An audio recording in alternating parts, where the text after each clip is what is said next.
Alright guys, today let's work on perfecting the back knuckle strike, or as some systems refer to it, the back fist strike. Okay? So, a couple key things to keep in mind.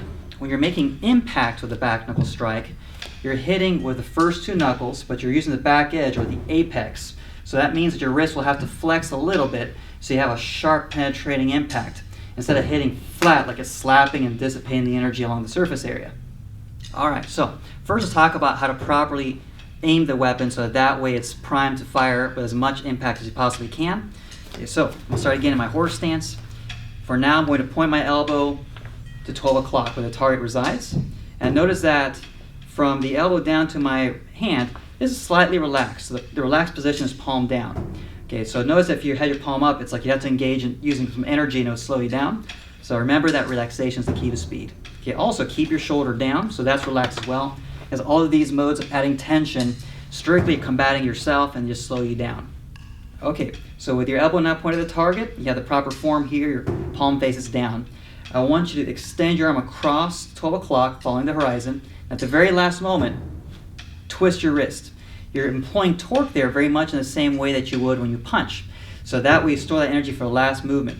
Also note that the wrist is going to flex slightly so that, again, you make impact with the sharp edge and not the flat part of the hand.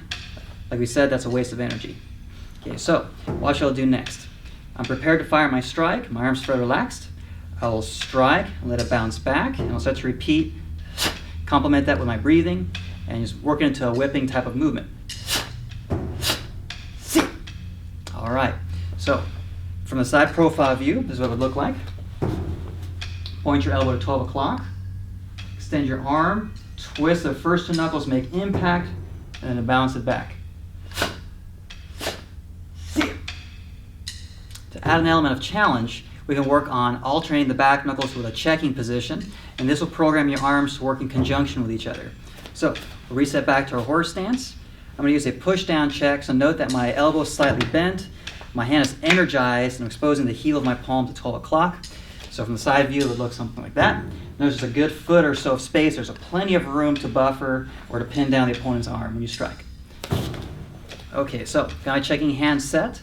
I point my elbow, and I'll deliver the back knuckle strike to 12 o'clock.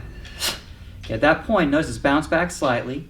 Now that will take over. It'll check down in place of the opposing arm. At that point, you'll strike, and you'll start to use this rolling effect. Check, strike, check, strike, check, strike, check, strike. Okay, from the side view, check, strike, check, strike, check, strike, check, strike. Okay, once that gets familiar, you can work on doubles or even triples. Okay, but just make sure you work at a speed where your basics are improving and not deteriorating. Since we're creatures of habit, if you start doing it sloppily, then guess what? You're going to get locked into doing that in the heat of battle. So you want to practice slow first and be a perfectionist. Make sure you're changing shapes of your hand properly and distinctly. Alright guys, I hope you enjoyed today's video on the back knuckle strike, and I hope that some of those pointers help you perfect your basics. Keep in mind that you're only as good as your basics.